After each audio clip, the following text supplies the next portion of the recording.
Hello दोस्तों, स्वागत है आपका हिंदी के नंबर 1 चैनल शुभम क्लासेस में। जैसा कि आज हम सेकंड चैप्टर लेके आए हैं और आज हमारे सेकंड चैप्टर का फर्स्ट लेक्चर, ठीक है। आप लोग का कहना था सर आप बहुत स्लो चल रहे हैं, तो बेटा बिल्कुल मत घबराइए, हम बिल्कुल टाइम पे आपके थ्योरी न्यूमेरिकल दोनों सही खत्म करेंगे।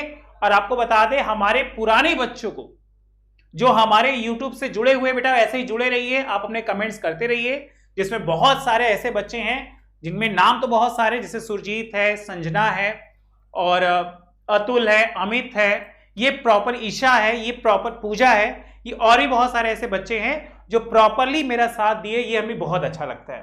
तो बेटा आप मेरे इस चैनल को ऐसे ही लाइक करिए, अपने दोस्तों से सब्सक्राइब कराइए और बताइए कि शुभम क्लासेस में क्लास 12 के लिए न्यू बैच स्टार्ट हुई है। सर एक चैप्टर पढ़ा चुके हैं, उस चैप्टर में अगर किसी कोई प्रॉब्लम हो तो बताइएगा। और आपको बता दें कि जैसे ही थोड़ा सा और डेज होगा आप उसको रिवीजन करिएगा। एक दिन हम 20 क्वेश्चन का मल्टीपल चॉइस क्वेश्चन ले लेंगे, बहुविकल्पी, क्योंकि हमारा इस बार का 2022 का जो एग्जाम है वो बहुविकल्पी के बेस पे। तो बिल्कुल मत घबराइए, बहुविकल्पी के टेस्ट वगैरह भी ले लेंगे, हम आपको उस डे बताएंगे, आप उसको रिवीजन करते रहिएगा।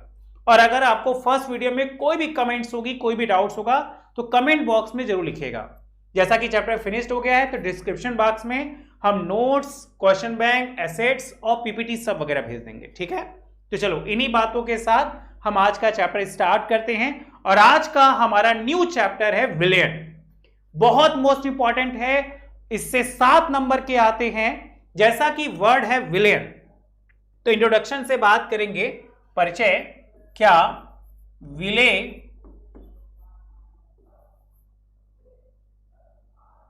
और विलायक और विलायक के समांगी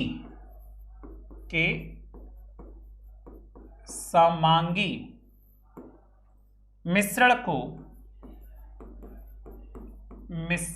को विलयन कहते हैं। विलयन कहते हैं मतलब एक छोटा सा फंडा आपको बता रहे हैं, उम्मीद करते हैं आपको छोटा सा फंडा एक बिल्कुल अच्छा लगेगा आपको। क्या है भाई विलयन? विलयन दो चीजों का बना है, मतलब विलयन बराबर विलायक प्लस विलेय।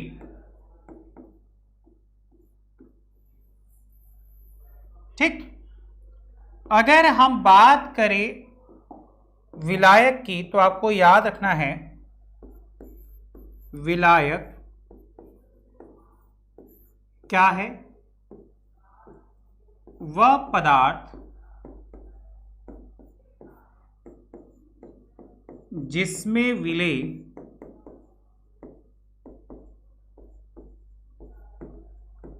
घुलनशील हो।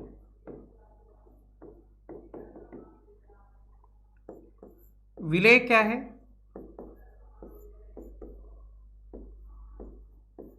वह पदार्थ जो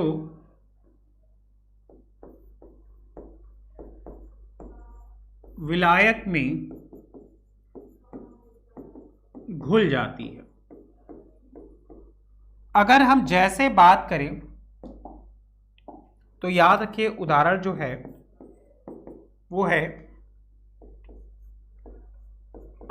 चीनी प्लस जल। चीनी और जल का जो मिश्रण है वो कहलाता है विलयन। जैसे अगर हम बात समझे तो सपोज करिए ये एक बाउल ले रहे हैं,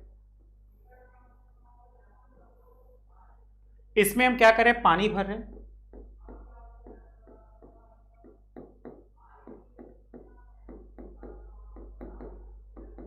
ठीक, ये जो जल है, ये जल की मात्रा अधिक होगी, तो जिसकी मात्रा अधिक हो वो होता है विलायक। और जैसा कि हम यहां पे ले रहे चीनी,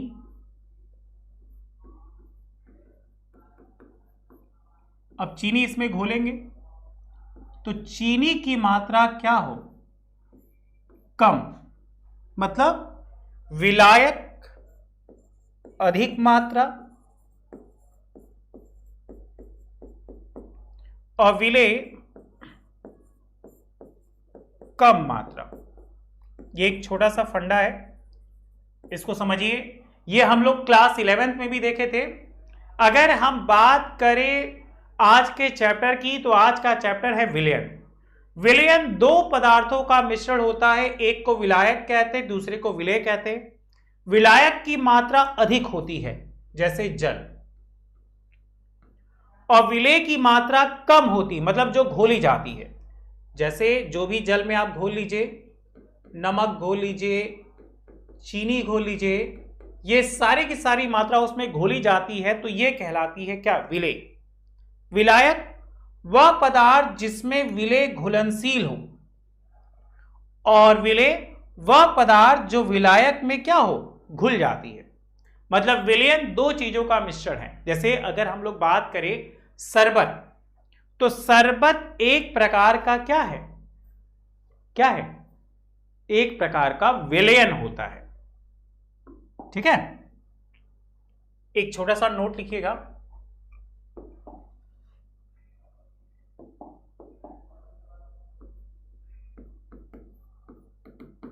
नोट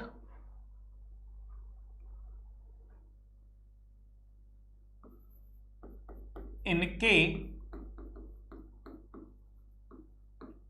गुणधर्मों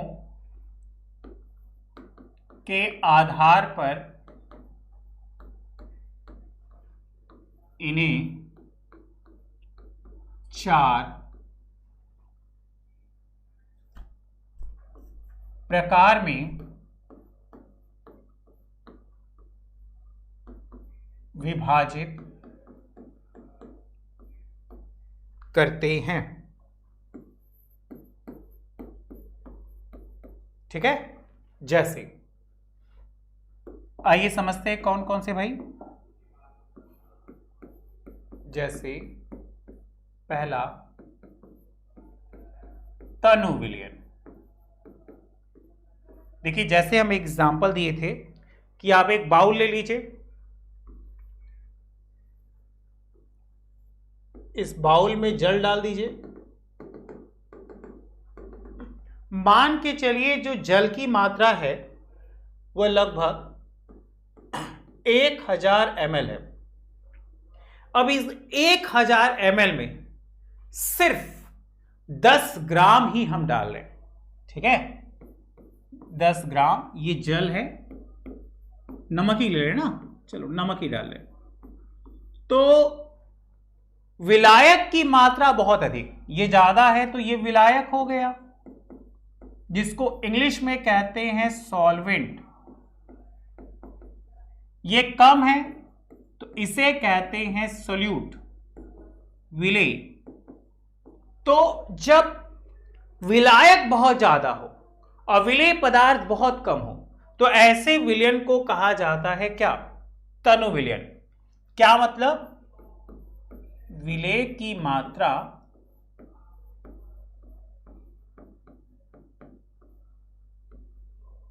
कम हो। अब क्या कर रहे हैं हम? थोड़ा सा बढ़ा रहे हैं,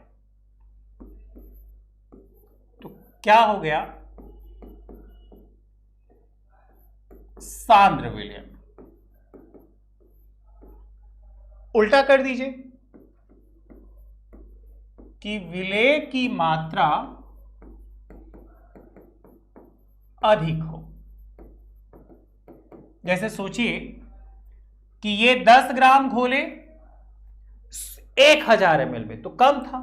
अब 10 ग्राम की जगह हम 40 ग्राम घोल दिए, तो बताइए 10 ग्राम बड़ा है कि 40 ग्राम बड़ा है?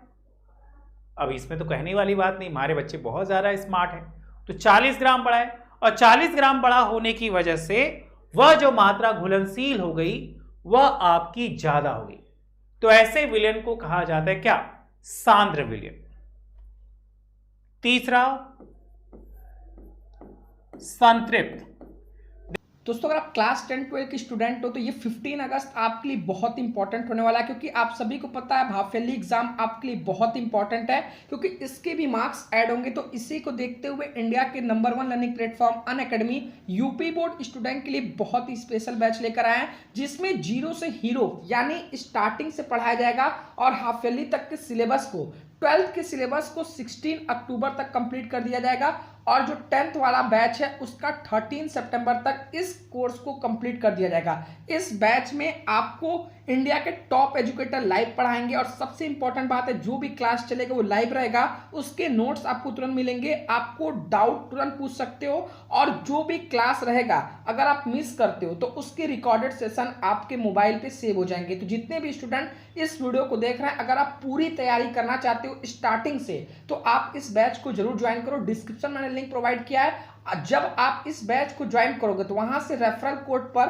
आप शुभम UP10 इस कोड को जरूर अप्लाई करना, ताकि आपकी फीस से 10% डिस्काउंट आपको मिल सके और आप शुरू से इस बैच में जुड़कर अपनी तैयारी कर सके। देखिए, अगर तनु की बात करें तो इसे इंग्लिश में डाइल्यूट कहते और सांद्र की बात करें तो इसे इंग्लिश में कंसंट्रेटेड कहते। ठीक है, संतृप्त सैचुरेटेड विलियन। अगर हम बात करें संतृप्त विलियन की तो याद रखिएगा कि अधिकतम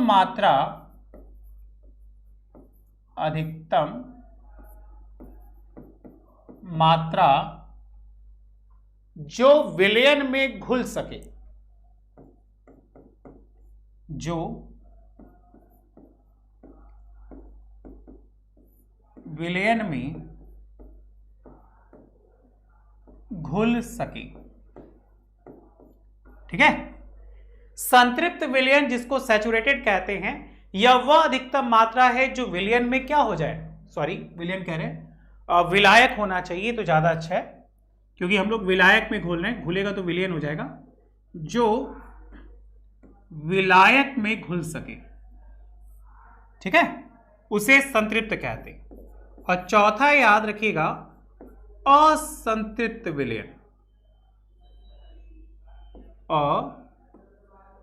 असंतृप्त विलयन क्या? अधिकतम मात्रा जो विलयन में न घुल सके। ठीक है, वह अत्यधिक मात्रा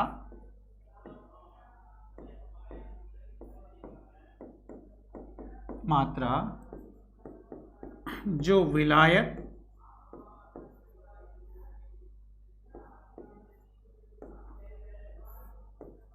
में घुलनशील न हो। समझिए बेटा, अगर हम गुणवत्ता की बात करें तो गुणधर्मों के आधार पर इन्हें 4 भागों में बांटते हैं। एक तनु विलयन, एक सांद्र विलयन, एक संतृप्त विलयन, एक असंतृप्त विलयन। तनु विलयन को डाइल्यूट सॉल्यूशन कहते हैं, सांद्र विलयन को कंसंट्रेटेड सॉल्यूशन कहते हैं, संतृप्त विलयन को सैचुरेटेड और असंतृप्त विलयन को अनसैचुरेटेड कहते हैं। मतलब जब 1000 ml में सिर्फ 10 ग्राम घोलते हैं तो बहुत कम होती तो तनु विलयन, 40 ग्राम घोल दिए तो क्या हो गई, ज्यादा घुल गई। मात्रा समझ में आ रही? तो ऐसे को क्या कहते हैं? सांद्र विलयन। अब याद रखिएगा कि वह अधिकतम मात्रा जो घुल सके, जैसे हम मान के चलते हैं कि 1000 ml में, मान लीजिए कि 1000 ml में 60 ग्राम घुलती हो, तो वह आखिरी जहां तक वो घुल जाए तो संतृप्त। लेकिन अगर हम 60 से ज्यादा कर दे 70, तो 60 ग्राम तो घुलेगी लेकिन 10 ग्राम अभी भी नहीं घुलेगी, तो वह किस में आ जाएगी? असंतृप्त।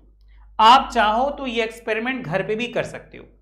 क्या करो, एक गिलास लो, एक गिलास में पानी भर लो, एक चम्मच ले लो चीनी, और उस चम्मच से उस चीनी को उठाकर उस गिलास में डाल के थोड़ी थोड़ी देर में घोलते रहिए। जैसे सबसे पहले मान के चलिए पहला चम्मच डाल के घोलेंगे तो वो घुल जाएगा, दूसरा चम्मच डाले तो मान लेते वो भी घुल जाएगा, लेकिन जब तीसरा चम्मच डाल के घोलेंगे तो अब चीनी घुलना बंद हो जाएगा। तो वह अंतिम अवस्था जब वो घुलना क्या हो, बंद हो जाए, तो वैसी अंतिम अवस्था को कहते हैं क्या, असंतृप्त विलयन। जब तक घुले संतृप्त विलयन, जब ज्यादा हो, जैसे अगर हम असंतृप्त विलयन का एग्जांपल दें तो आपको बता दे एक और आता है, 4 तो है लेकिन एक नोट याद रखिएगा, ये नोट 5वां आपका रहेगा, जिसको कहते हैं अति संतृप्त विलयन। मतलब अब क्या करिए, ताप द्वारा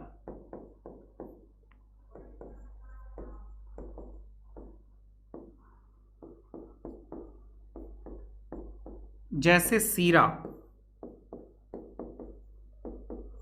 देखा होगा हलवाई को, कि हलवाई जो है क्या करता है कि रोज सुबह सीरा उठाता है तो गाढ़ा होता है, उसमें 2 मग्घा पानी डालेगा तो वो थोड़ा सा हो जाएगा, जब उसको लगेगा कि और है तो उसमें 1 मग्घा और चीनी डाल देगा। तो वह अंतिम अवस्था जब ताप के द्वारा हम विलेय को अधिक घोल सके, मतलब जब विलेय बहुत कम घुला तो तनु, ज्यादा घुला संतृप्त, जहां तक घुला, जहां घुलना बंद हो गया असंतृप्त, आवश्यकता से अधिक घोल दिए ताप के द्वारा तो क्या, अति संतृप्त विलयन। इस प्रकार से टोटल 5 गुणधर्म होते हैं किसके, विलयन के। ओके, यहां तक किसी कोई डाउट है, चला जाए आगे, चलिए।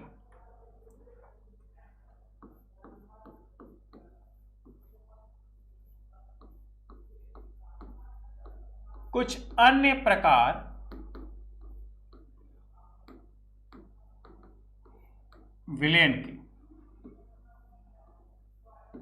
बेटा इनकी गुणवत्ता के आधार पर हम टोटल 9 प्रकार लेके आए हैं, ठीक है। अगर बात होगी तो टोटल 9 प्रकार लेके आए हैं, हम ऑनलाइन भी हैं, अगर कोई डाउट होगा तो बताइएगा।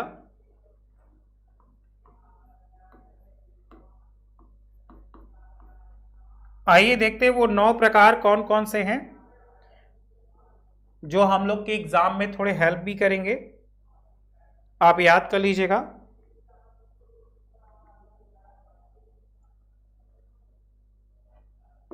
एक कॉलम हम बना लेते हैं विलायक का,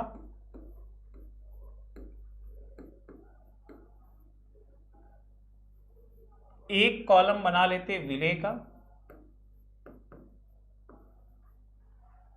और एक कॉलम बना लेते उदाहरण।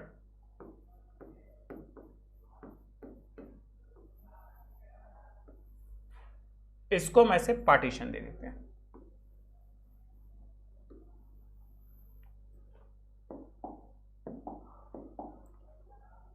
देखिए सबसे पहला हम लेते हैं ठोस, मतलब विलायक भी क्या हो, ठोस, और विलेय भी क्या हो, ठोस।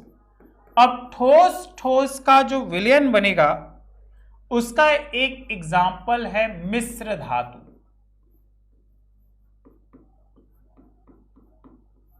जैसे पीतल।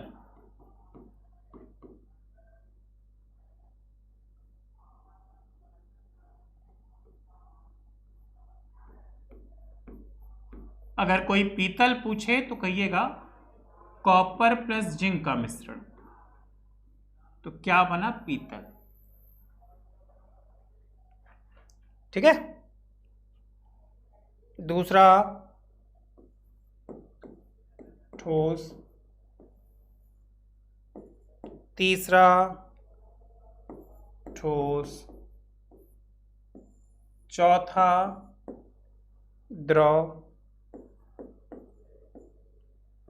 पांचवा द्रव, छठवां द्रव। उसी तरह इसमें द्रव, गैस,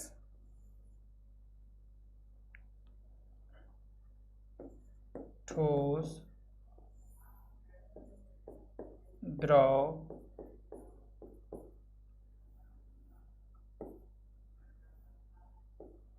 गैस। इसको ऐसे ड्रॉ कर लेते हैं। कोशिश कीजिएगा कि एक एक उदाहरण देना है ना।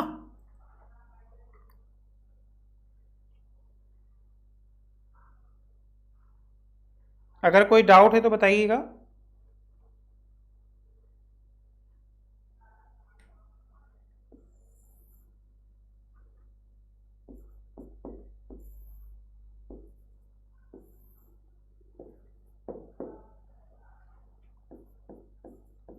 गैस,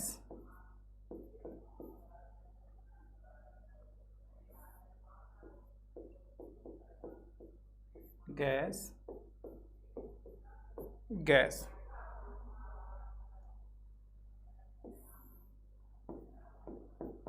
ठोस, द्रव, गैस। चलिए भाई, आपको समझना है, इसके एग्जाम्पल आपको देने हैं। जैसे मान के चलिए कि हमने एक एग्जाम्पल लिया कि ठोस और ठोस का मिश्रण, और ठोस और ठोस का समांगी मिश्रण जो होता है वो होता है मिश्र धातु बनाते पीतल। उसी तरह एक उदाहरण दीजिए जो ठोस और द्रव से बना हो, एक एग्जाम्पल दीजिए जो ठोस और गैस से बना हो। ठीक है, मतलब विलायक की मात्रा होनी चाहिए क्या? ठोस। और विलेय की मात्रा होनी चाहिए क्या? ये आपका एक होमवर्क है कि सबके एक एक एग्जाम्पल देने हैं कि क्या आएगा। अगर आपको कोई डाउट है तो कमेंट बॉक्स में कमेंट करिएगा। अगर आपको लगता है एकाक को और समझा दे तो बिल्कुल हम जरूर समझा देते हैं। जैसे मान के चलिए लास्ट 9वां क्या बोला, गैस और गैस का मिश्रण, इसका कोई उदाहरण दीजिए। तो बिल्कुल, क्या वायुमंडल में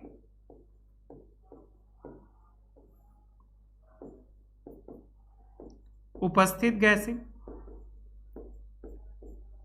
अब वहां विलायक भी गैस है और विलेय भी गैस है। उसी प्रकार कोई ऐसा बताइए जिसमें ठोस और गैस हो, द्रव और गैस हो और द्रव द्रव हो। तो ये 9 आपके हो जाएंगे क्या? होमवर्क।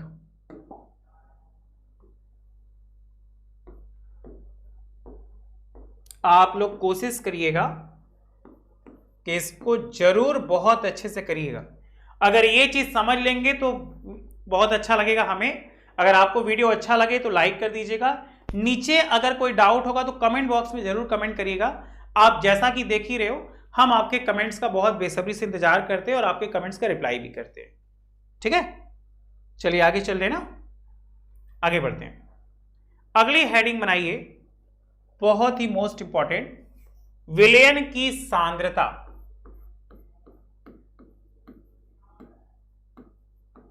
विलयन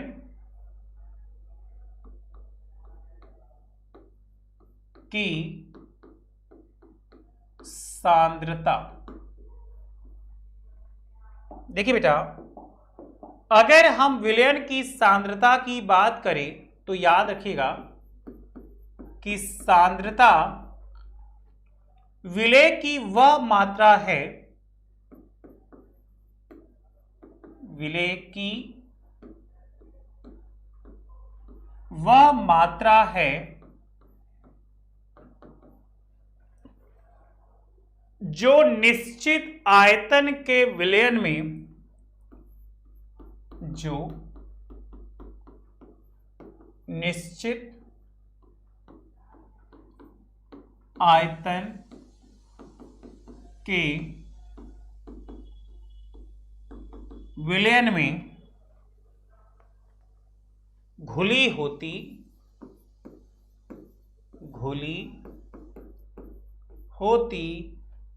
है। ठीक है, लाइन चेंज करिए। सांद्रता मापने, सांद्रता को इंग्लिश में कहते हैं सॉल्युबिलिटी। इंग्लिश वर्ड भी याद रखिए क्या, ठीक है ना, कि सांद्रता को मापने की निम्न इकाइयां हैं। ये बहुत ही मोस्ट इंपॉर्टेंट इकाइयां हैं, और आपको बता दें, अगर इन इकाइयों को याद कर लेंगे तो बहुत ही अच्छा होगा। ठीक है, आप बहुत आगे तक जा सकते हैं। आइए इकाइयों को देखा जाए कि कौन सी इकाइयां हैं भाई। नंबर 1 मोस्ट इंपॉर्टेंट, जैसे सबसे मोस्ट इंपॉर्टेंट भार प्रतिशतता।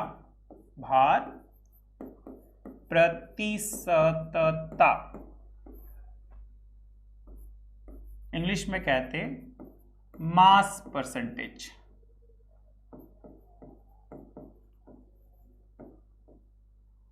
दूसरा बहुत ही मोस्ट इंपॉर्टेंट, मोलरता। नाम सुने होंगे आप, इंग्लिश में कहते हैं मोलैरिटी।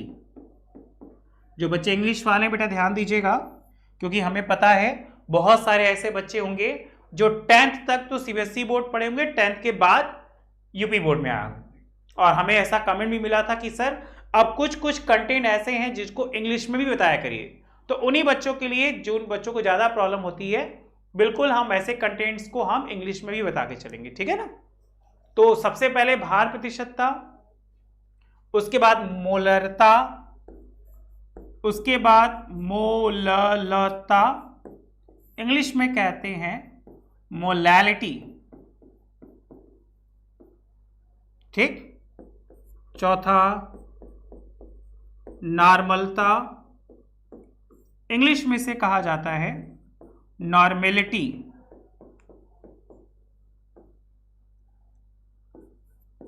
पांचवा मोल अंश। बेटा इस मोल अंश को मोल प्रभाज के नाम से भी जानते हैं, जिसको कहते हैं इंग्लिश में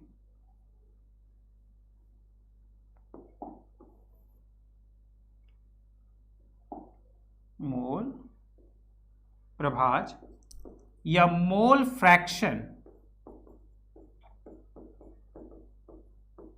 ठीक है, इसके बाद पीपीएम,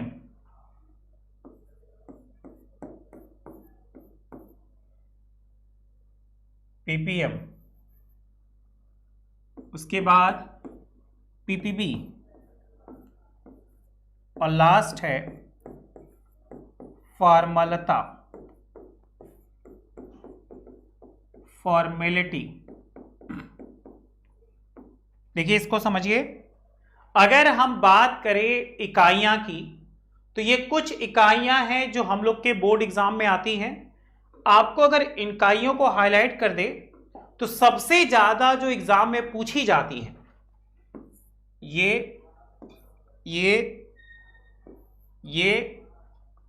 और ये ज्यादातर हम लोग के बोर्ड एग्जाम में पूछी जाती हैं कि कौन कौन सी इकाइयां हैं जो विलयन की सांद्रता को मापती हैं। तो सबसे पहला भार प्रतिशतता, दूसरा मोलरता, तीसरा मोललता, चौथा नॉर्मलता, पांचवा मोल अंश जिसे मोल प्रभाज के नाम से भी जानते हैं, उसके बाद पीपीएम। अब कहोगे सर पीपीएम तो लिख दिए, इसका फुल फॉर्म नहीं लिखे तो इसका फुल फॉर्म आप लिखेंगे, छोटा सा hint they, P for parts, अब आगे नहीं बताएंगे। उसी तरह पीपीबी, इसका भी फुल फॉर्म आप लिखेंगे। तो इस तरह पीपीएम और पीपीबी आपको आ जाएगा। अगर आपको न समझ में आए तो गूगल बाबा का हेल्प ले लीजिएगा, क्योंकि गूगल बाबा हर चीजों के जान है। ठीक है, तो भार प्रतिशतता, मोल मोलरता, मोललता, नार्मलता, मोल अंश, पीपीएम, पीपी फॉर्मलता, इतनी सारी चीजें मोस्ट इंपॉर्टेंट है। अगर ये इकाइयां क्लियर है, अगर आप इसको लिख लेंगे तो हम थोड़ा सा इसके आगे और चलते हैं, इसको समझिए क्या कहा जाए। ठीक,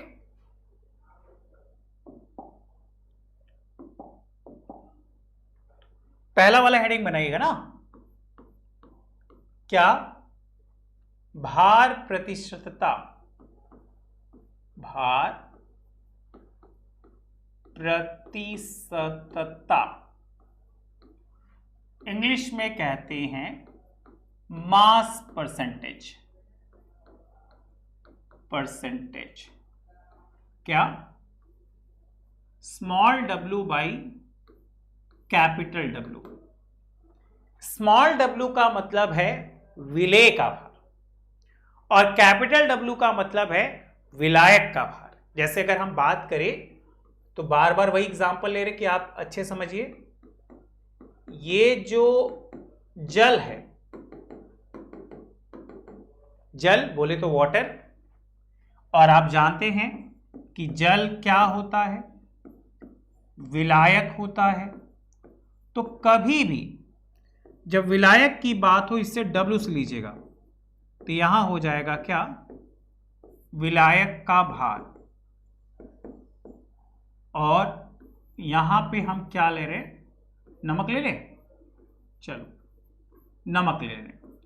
ये हमारा विलेय है, मतलब स्मॉल w। क्या हो गया? विलेय का भार। बेटा पहला वाला समझिए, पहला वाला क्या कह रहे हैं हम? देखिए बोर्ड से थोड़ी देर के लिए हटे हैं, आप इसको लिख लीजिए। अगर इसको लिख लेंगे तो फिर हम आगे समझाएंगे आपको, और उम्मीद करते हैं आपको अच्छे समझ में आ जाएगा। ओके,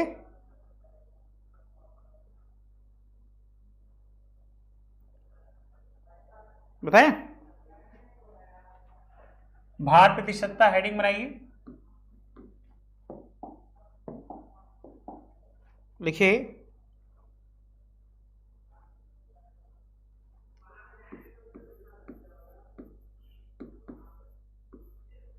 विलेय के भार भागों की वह संख्या, विलेय के भार भागों की वह संख्या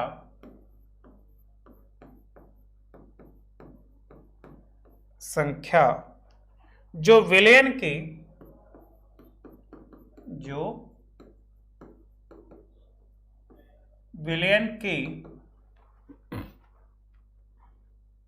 100 भाग में उपस्थित हो, 100 भाग में उपस्थित हो।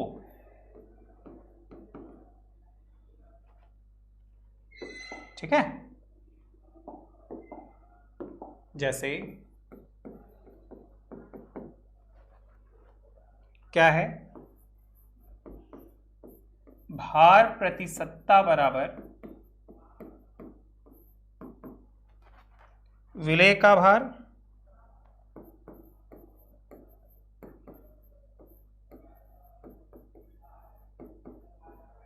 बटे विलयन का भार गुणे 100। ये फॉर्मूला है बेटा, इसको कॉपी कर लीजिएगा। अब जैसा कि आप देख रहे हैं कि W बाई स्मॉल w की बात हो रही है, और हमसे फिर एक बात आई विलयन। तो विलयन आप भूलिएगा नहीं, विलयन मतलब क्या? विलेय प्लस विलायक। अगर आप इनको समझेंगे तभी आपको कोई प्रॉब्लम नहीं होगा और आप बहुत अच्छे समझ पाएंगे। ठीक है, और अगर डाउट्स होगा तो बिल्कुल नहीं आएगा, बता दे रहे हैं।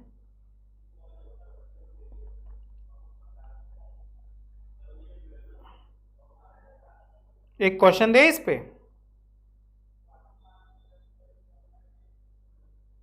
चलिए क्वेश्चन देते हैं, करिए। क्वेश्चन देंगे तो आपको प्रैक्टिस भी हो जाएगी और आपके दिमाग में बैठ भी जाएगा। क्या है क्वेश्चन?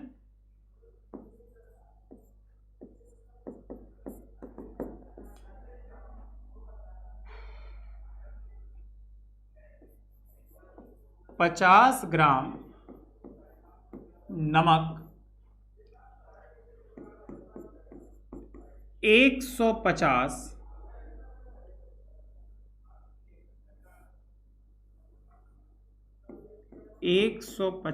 ग्राम जल में घुलनशील है, तो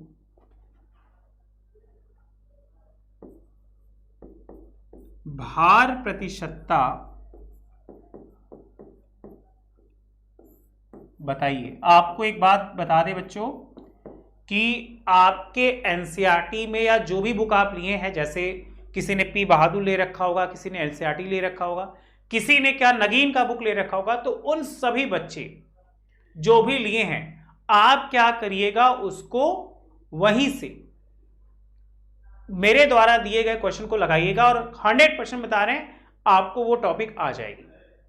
ठीक है, क्या रखा भाई?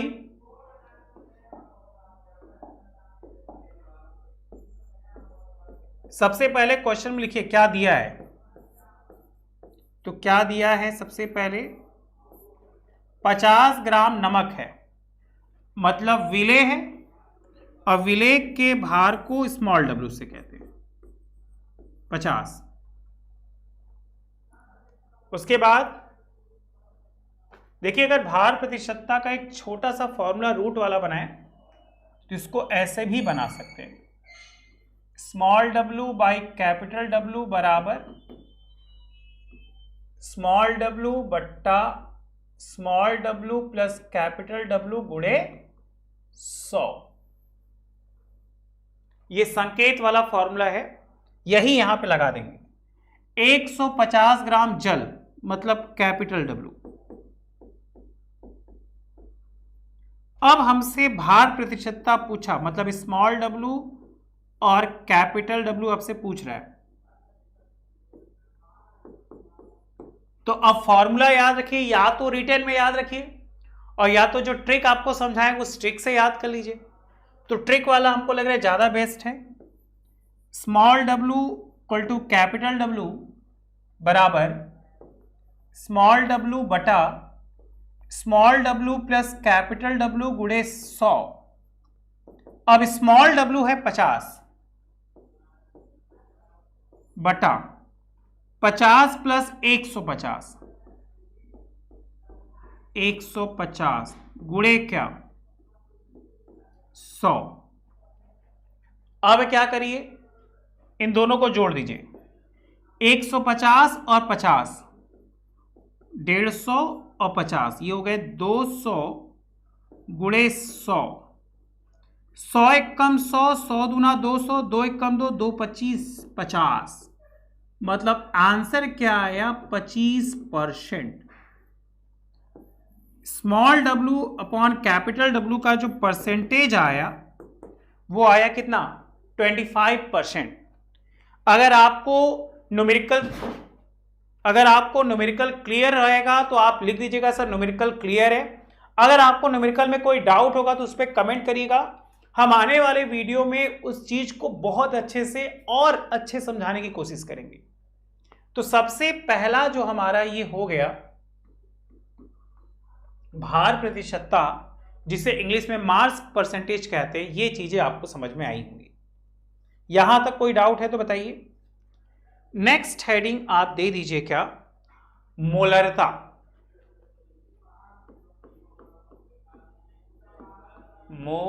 मोलरता मोस्ट इंपॉर्टेंट।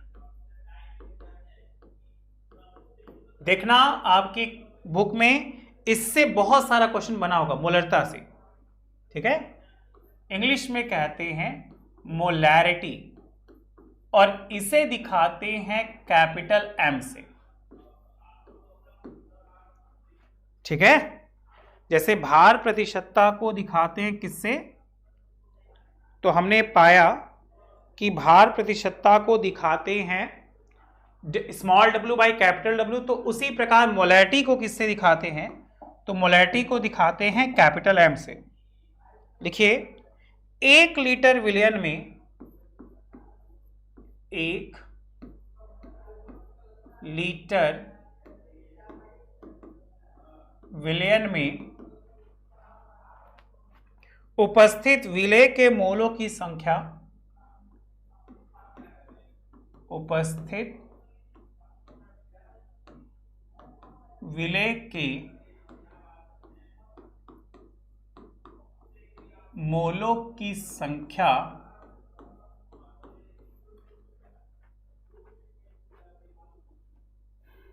एक लीटर विलयन में उपस्थित विलेय के मोलों की संख्या मोलरता कहलाती है। मोलरता कहलाती है।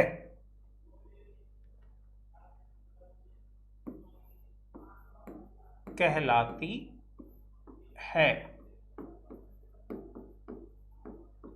इसका मात्रक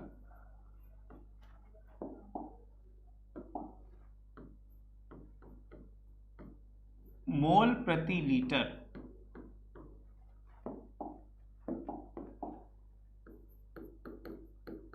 होता है। ठीक है। अगर कोई आपसे पूछेगा तो क्या, मोल प्रति लीटर। तो फॉर्मूला क्या हो गया भाई, तो इसका फॉर्मूला हो जाएगा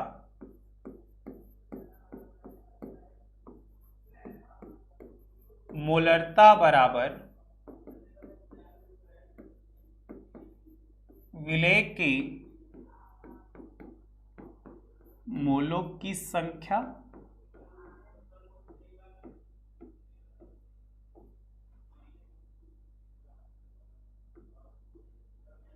बटे विलयन का आयतन लीटर में। अब हम लोग जानते हैं कि 1 लीटर बराबर 1000 ml ना, 1 लीटर बराबर 1000 ml। मतलब अगर एग्जामिनर कंफ्यूज करने के लिए हमें क्या कर दे, ml में दे दे, तब याद रखिएगा मोलरता बराबर विलेय के मोलों की संख्या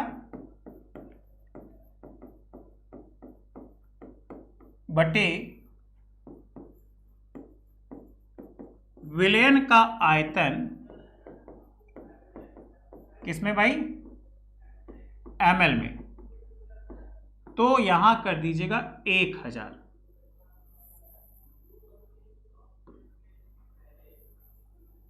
ठीक। अब जैसा कि क्वेश्चन कह रहा है कि विलेय के मोलों की संख्या, तो बेटा इसका एक फॉर्मूला है मोलों की संख्या का, बोलिए तो यही लिख दे, क्या मोलों की संख्या n बराबर W बाई mw। ठीक है। याद करिए 11th में पढ़ा होगा, 10th में पढ़ा होगा, 9th में पढ़ा होगा, तो मोलों की संख्या होगी n बराबर W बाई mw। अब मोलरता को दिखाते हैं किससे, कैपिटल M से। विलेय के मोलों की संख्या को दिखाते हैं n से। आयतन को दिखाते हैं V से। और जैसा कि ml में है तो 1000। तो एक छोटा सा फंडा आपके पास आ गया, कब, जब ml में हो, ml में हो तब क्या, n बाई भी, कैपिटल M बराबर n बाई भी गुणे 1000। और जब लीटर में होगा तो सीधा सीधा क्या, m बराबर n बाई भी, उसमें कोई डाउट ही नहीं। बताइए यहां तक किसी कोई डाउट्स है, अगर डाउट है तो बताइए। ठीक है। तो चलिए यहां तक आज पढ़ लेते हैं, रिवीजन कर लेते हैं और अगली क्लास में इसके एग्जाम्पल्स की बात करेंगे। आज की जो क्लास हम स्टार्ट किए वो स्टार्ट किए थे कहां? विलयन से। विलयन क्या है? विलेय और विलायक का एक समांगी मिश्रण होता है, उसे विलयन कहते हैं। विलयन दो चीजों का, विलायक जैसे जल और विलेय जैसे चीनी। विलायक क्या है? वह पदार्थ जिसमें विलेय घुलता है, और विलेय क्या है? वह पदार्थ जो घोली जाती है, जैसे जल और चीनी। ठीक है। उसके बाद नोट, इनके गुणधर्म के आधार पर इन्हें 4, लेकिन हमने आपको बताया 5। तनु विलयन, सांद्र विलयन, संतृप्त विलयन, असंतृप्त विलयन, अति संतृप्त विलयन। जब बहुत कम तो तनु, ज्यादा कर दिए तो सांद्र, जब तक घुली तो संतृप्त, जब नहीं घुली तो असंतृप्त, और जब टेम्परेचर लगा के घोले तो क्या? अति संतृप्त। उसके बाद अन्य प्रकार के भी विलयन होते हैं, तो टोटल हम रख लिए 9 प्रकार, जिसमें 2 एग्जाम्पल हम बता दिए, बाकी आपके हो गए होमवर्क, मतलब 7 आपके हो गए होमवर्क। उसके बाद विलयन की सांद्रता हेडिंग बनाइए। सांद्रता क्या होती है? कि विलय की वह मात्रा जो निश्चित आयतन में विलयन में घुल जाती है। इसको मापने की इकाइयां, जिसको यूनिट्स भी कहते हैं, बहुत सारी है, हमने 8 यूनिट्स रखी है, जिसमें सबसे मोस्ट इंपॉर्टेंट भार प्रतिशतता, मोलरता, मोललता, नॉर्मलता, मोलंस, पीपीएम, पीपीबी और फॉर्मलता। और आपका एक छोटा सा और काम है, ये फुल फॉर्म लिखना है। उसके बाद भार प्रतिशतता समझिए क्या है? कि विलय के भागों की वह संख्या जो विलयन के 100 ग्राम में घोली जाती है। जैसे भार प्रतिशतता बराबर विलय का भार बटे विलयन का भार गुणे 100। अगर इसको संकेत से लिखा जाए तो small w by capital W बराबर स्मॉल w बटा small w plus capital W into 100। एक एग्जाम्पल देख लीजिए कि 50 ग्राम नमक 150 ग्राम जल में घोली जाती है, तो भार 50 ग्राम स्मॉल w विलय हो गया, ज्यादा ये हो गया, तो भार प्रतिशतता का फॉर्मूला हो गया ये। तो आंसर आया कितना? 25%। इसके बाद नेक्स्ट हेडिंग है मोलरता। एक लीटर विलयन में उपस्थित विलय के मोलों की संख्या मोलरता कहलाती है। इसका मात्रक मोल प्रति लीटर होता है। एग्जाम में पूछा जाता है कि मोलरता का फॉर्मूला बताइए, तो मोलरता का फॉर्मूला मोल प्रति लीटर होता है। मोलों की संख्या हो गई N बराबर W बाई MW। ये बात हम लोग क्लास 9 से पढ़ते हैं। तो फॉर्मूला हो गया मोलरता बराबर विलय के मोलों की संख्या बटे विलयन का आयतन, और विलयन का आयतन जब क्या हो? लीटर में, तो ऐसे ही छोड़ दीजिए। मोलरता बराबर विलय के मोलों की संख्या बटे विलयन का आयतन गुणे 1000। कब? जब ml में हो। संकेत, जिसको हमने आपको बोला फंडा क्या हो गया? कैपिटल M बराबर N बाई V गुणे 1000। नेक्स्ट क्लास में हम आपको उदाहरण बताएंगे, ठीक है। और अभी क्या है, आपको 2 होमवर्क करने हैं, होमवर्क 1 और होमवर्क 2। आज के लिए इतना ही। Thank you so much. अगर आपको मेरा आज का वीडियो अच्छा लगा हो तो प्लीज उसे लाइक करिएगा, अपने दोस्तों में शेयर करिएगा, उसे सब्सक्राइब कराइएगा, और अगर आपको कोई कमेंट्स हो तो कमेंट बॉक्स में जरूर लिखिएगा। आज से हम लोग 2nd चैप्टर पे स्टार्ट हो गए। मेरा टारगेट है कि 2 चैप्टर फिजिकल, 2 चैप्टर ऑर्गेनिक और 2 चैप्टर इनऑर्गेनिक से पढ़ेंगे, तो हम सिलेबस और नोट्स बहुत जल्दी कवर कर लेंगे और आने वाले टेस्ट एग्जाम में लोग बहुत अच्छे से अच्छा कर पाएंगे। ठीक है, तो चलिए इन्हीं शब्दों के साथ आज की क्लास यहीं खत्म करते हैं। आज के लिए इतना ही। Thank you so much, bye bye. आप लोग इसी तरह अपने शुभम क्लासेस जो हिंदी मीडियम का नंबर 1 चैनल है, इससे जुड़े रहिए, अच्छे से पढ़ते रहिए और आप 90% सुपर मार्क्स पाएंगे। चलिए, thank you so much, bye bye.